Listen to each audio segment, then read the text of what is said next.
மேகதாது அணையை தடுப்போம், காவிரியை காப்போம். கர்நாடகா மாநிலத்தில் காவிரி ஆற்றின் குறுக்கே கர்நாடக அரசு மிகப்பெரிய ஒரு அணை, மேகதாது அணையை கட்ட திட்டமிட்டிருக்கின்றார்கள். இந்த அணை கட்டினால் நமக்கு விவசாயத்திற்கு மட்டுமல்ல, குடிப்பதற்கும் தண்ணீர் கிடைக்காது. அதை எதிர்த்து கர்நாடகாவில் மேகதாது அணை கட்டக்கூடாது என்று அதை எதிர்த்து 4 நாட்கள் விழிப்புணர்வு நடைபயணத்தை மேற்கொண்டிருக்கின்றோம். இன்று 2வது நாள். தமிழ்நாட்டில் காவிரி பாய்கின்ற மாவட்டங்களுக்கு சென்று மக்களை சந்தித்து, விவசாயிகளை, பொதுமக்களை சந்தித்து, உங்களுக்கு நாளைக்கு இதனால் பாதிப்பு ஏற்படும், உங்களுக்கு மட்டுமல்ல, உங்கள் பிள்ளைகளுக்கு, உங்கள் பேர பிள்ளைகளுக்கு, உங்கள் கொள்ளு பேர பிள்ளைகளுக்கு, உங்களுடைய வருங்கால சந்ததியினர்களுக்கு மிகப்பெரிய பாதிப்பு வரும். குடிப்பதற்கு அவர்களுக்கு தண்ணீர் கிடைக்காது. இன்று நீங்கள் சத்தம் போட வேண்டும், அழுத்தம் போட வேண்டும், இதை தடுத்து நிறுத்த வேண்டும். இது உங்கள் ஒவ்வொருவரின் கடமை என்று ஒவ்வொரு ஊராக சென்று துண்டு பிரசுரங்களை கொடுத்து நடைபயணத்தை மேற்கொண்டு விழிப்புணர்வு ஏற்படுத்திக் கொண்டிருக்கின்றோம். இங்கே இன்று சேலத்திலே இன்று தொடக்கம், அடுத்தது மேட்டூர், பவானி, ஈரோடு.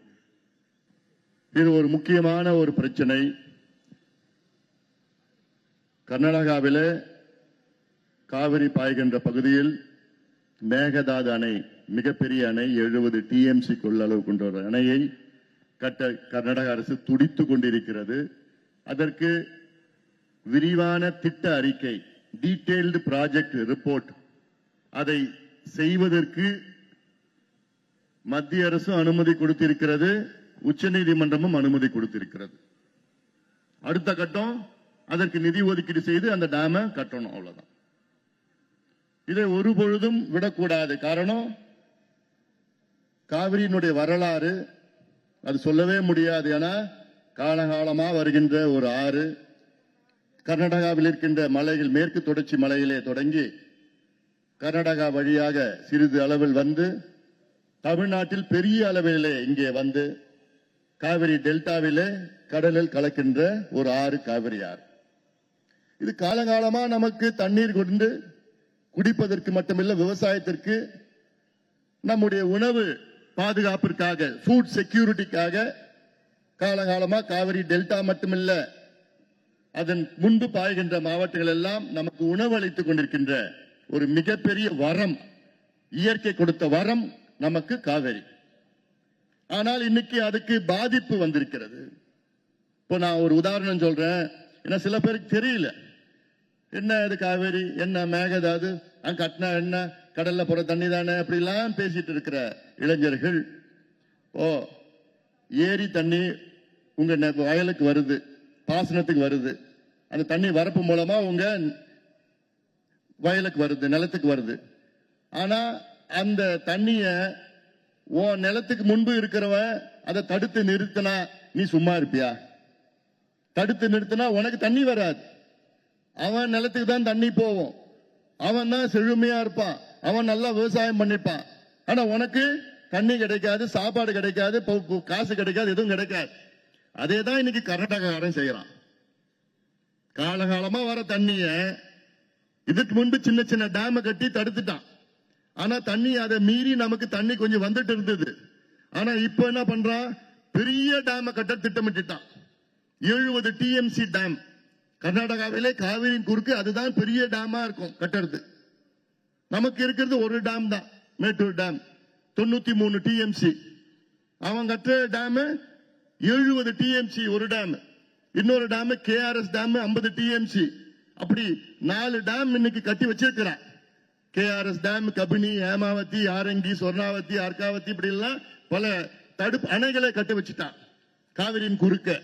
இப்ப அது இல்லாம இன்னும் பெரிய டேம் கட்டுறதுக்கு திட்டமிட்டிருக்கான். இவ்வளவு சின்ன சின்ன டேம் கட்டுறப்போ நம்ம சும்மா இருந்துட்டோம், கேட்கல, ஏதோ சும்மா பேருக்குன்னு எதிர்ப்பு பண்ணோம். அந்த நம்பிக்கையில தான் தமிழ்நாட்டு மக்கள் அவங்க பாவம் அப்படிதான் இருப்பாங்க. பெரிய டேம் கட்டணும் கேட்டா எங்களுக்கு குடிநீருக்காக நாங்க டேம் கட்டுறோம். குடிநீருக்காக நீ சின்னதா ஒரு தடுப்பணை கட்டிட்டு போ. எதுக்கு இவ்வளவு பெரிய டேம்? 70 TMC dam. 70 டிஎம்சினா, அதாவது மேட்டூர் அணை நான் பாக்குறேன். மேட்டூர் அணை 93 டிஎம்சி. மேட்டூர் அணை குடிக்கிறதுக்கு நம்ம கட்டணும்னு சொன்னா யாராவது நம்புவாங்களா? அதுதான் நம்பி தமிழ்நாட்டில் பாசனம், விவசாயம் எவ்வளவு இருக்குது. அதுல 40 லட்சம் விவசாயில நம்பி இருக்கிறாங்க. 93 டிஎம்சி. ஆனா அங்க 70 டிஎம்சி நாங்க குடிக்கிறதுக்காக நாங்க கட்டி இருக்கிறோம்னு சொன்ன யாரா நம்புவாங்களா? நீ 5 டிஎம்சி டேம் கட்டிட்டு போ. பெங்களூருக்கு குடிக்கிறதுக்கு தண்ணி 5 டிஎம்சி போதும். ஏற்கனவே 5 டிஎம்சி வருது, நிலத்தடி நீர் இருக்கு. அந்த டேம் அப்படின்னா அந்த டேம் கூட தேவையில்லை. அங்க இருக்கிற டேம்ல இருந்து தண்ணி எடுத்துட்டு பெங்களூர் குடிநீர் நீங்க தாகத்தை தீர்த்துட்டு போகலாம். சாதாரண பிரச்சனை ஒண்ணுமே இல்லை. ஆனால் வேண்டுமென்று அங்கே அந்த அணையை கட்டி இதனால் நமக்கு ஒரு சொட்டு தண்ணி வராது. இப்போ ஜூலை மாசம் 2ஆம் தேதி இருக்கிறோம். நேற்று இந்த பிரச்சாரத்தை நான் பில்லிகுண்டில் இருக்கு காவிரி தமிழ்நாட்டில் உள்ள வர இடத்துல நான் போய் அங்க நின்று பார்வையிட்டு பேட்டி கொடுத்தேன். பொதுவா ஜூலை 1ஆம் தேதி நேத்து பொதுவா ஜூலை 1ஆம் தேதி அந்த பில்லிகுண்டுக்கு போனா 2 கரையை அடிச்சுட்டு போவோம் காவிரி தண்ணி.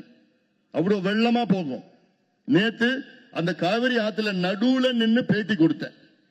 கொஞ்சம் தண்ணி கிடையாது, கொஞ்சோண்டு தண்ணி கழிவு நீர் போயிட்டு இருக்கு. இது ஜூலை 1ஆம் தேதி நேத்து. 12ஆம் தேதி ஜூன் 12 மேட்டூர் ஆண்டுதோறும் திறக்கணும். 7 ஆண்டுகளுக்கு பிறகு இன்னைக்கு இந்த வருஷம் திறக்க முடியல மேட்டூர் அணைய. 12ஆம் தேதி ஜூன் 12 திறக்க முடியல. ஏன்னா தண்ணி இல்ல மேட்டூர் அணை.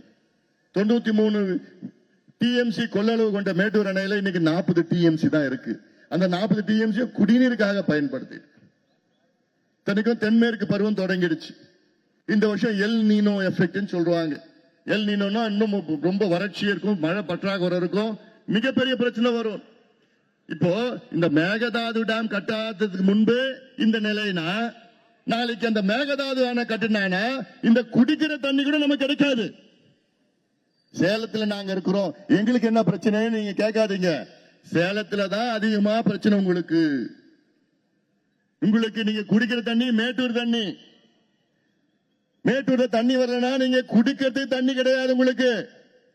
அதனால இது ஏன் பிரச்சனை, உங்க பிரச்சனை இல்ல, இது நம்ம பிரச்சனை, இது உங்க பிரச்சனை. நான் இங்க டவுன்ல வாழ்ந்துட்டு இருக்கிறேன், எனக்கு எப்படியாவது தண்ணி வரும்னு நினைக்காதீங்க.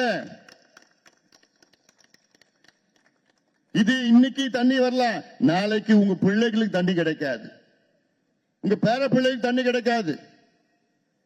அதனால நீங்க இதுல நேரடியா நீங்க ஒவ்வொருவரும் பாதிக்கப்பட்டிருக்கிறீர்கள். ஜல்லிக்கட்டுக்கு நீங்க வெளியில வந்தீங்க.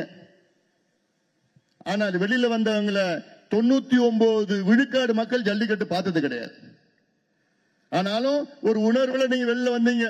என்னுடைய பாரம்பரியம், என்னுடைய ஐதீகம் எல்லாம் பண்ணி வந்தீங்க. ஜல்லிக்கட்டு பார்க்காமலே ஜல்லிக்கட்டு என்னன்னு தெரியாம கூட வந்தீங்க. ஆனா இது நீங்க நேரடியா பாதிக்கப்படுறீங்க. நீங்க ஒவ்வொருவரும் நேரடியா பாதிக்கப்பட போறீங்க. உங்கள் பிள்ளைகள் பாதிக்கப்பட, பேர பிள்ளைகள், சந்ததியினர் பாதிக்கப்பட போறார்கள். இன்னைக்கு அங்க டேம தடுத்து நிறுத்தலனா நாளைக்கு அவ்வளவுதான். நம்ம தலைமுறையா மிகப்பெரிய பிரச்சனையில். ஏன்னா வேற எங்க தண்ணி கிடைக்கும்?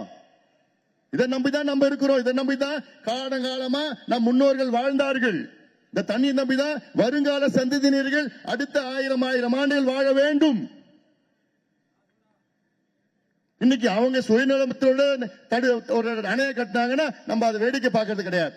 ஏன்னா அவன் கொடுக்கிற இடத்துல இருக்கிறான், நம்ம வாங்குற இடத்துல இருக்கிறோம். தண்ணி எங்க மேல வருது, முதல் மடை நம்ம கடைமடை. நம்ம அவனை மாதிரி சண்டை போட முடியாது. அங்கேயும் தமிழர்கள் வாழ்ந்துட்டு இருக்கிறாங்க, 70 லட்சம் பேர் வாழ்ந்துட்டு இருக்கிறாங்க. அங்க போய் அடித்தடி எல்லாம் பண்ண முடியாது. அதனால்தான் நம்மளுடைய உங்களுடைய உணர்வை தெரிவிங்க. எது எதுவோ பதிவு போடுறீங்க, இதுல பதிவு போடுங்க. மேகதாதுவை கட்ட விட மாட்டோம் என்று உங்களுடைய கோபத்தை வெளிப்படுத்துங்கள், உங்கள் உணர்வை வெளிப்படுத்துங்கள். இது என் பிரச்சனை அப்படின்னு நீங்க ஒவ்வொருவரும் சொல்லணும். நீங்க எங்க வாழ்ந்தாலும் சரி, இது உங்களுடைய குடிநீர் பிரச்சனை மட்டுமில்ல, வாழ்வாதாரம் இல்ல, உணவு பிரச்சனை. சென்னையில இருக்கிற எனக்கு என்னையா காவிரி பிரச்சனை? நான் சென்னையில வாழ்ந்துட்டு இருக்கிறேன். நீ சென்னையில வாழ்ந்தாலும் வீராணை ஏரி மூலமா உனக்கு சென்னைக்கு தண்ணி கொடுக்கிறது காவிரி ஆறு தான். தண்ணி மட்டும் இல்ல, காவிரி டெல்டாவில் தண்ணி வந்தாதான் அங்கே உணவு வரும், சோறு வரும், சாப்பாடு கிடைக்கும். நீ சேலத்துல வாழ்ந்தாலும் சரி, நீ கோயம்புத்தூர்ல வாழ்ந்தாலும் சரி, கன்னியாகுமரியில வாழ்ந்தாலும் சரி, சென்னையில வாழ்ந்தாலும் சரி, எங்க வாழ்ந்தாலும் சோறுக்கு எங்க போவ? ஆந்திரா கிட்ட பிச்சை எடுப்பியா? இல்ல வெளிநாட்டுல தாய்லாந்து, கம்போடியா, லாவோஸ் கிட்ட போய் பிச்சை எடுத்த, ஐயா நாங்க தண்ணி இல்லையா, எங்களுக்கு சாப்பாடு வேணும் யான்னு யார்கிட்ட எடுப்ப? டேம் கட்டிட்டாயா, எங்களுக்கு தண்ணி விடல. அதனால இதெல்லாம் சாதாரண பிரச்சனை கிடையாது, இது மிகப்பெரிய பிரச்சனை. இது ஒவ்வொருவரும் நீங்கள் பாதிக்கின்ற, தமிழ்நாட்டில் 8 கோடி மக்களும் பாதிக்கின்ற பிரச்சனை இந்த மேகதாது அணை பிரச்சனை.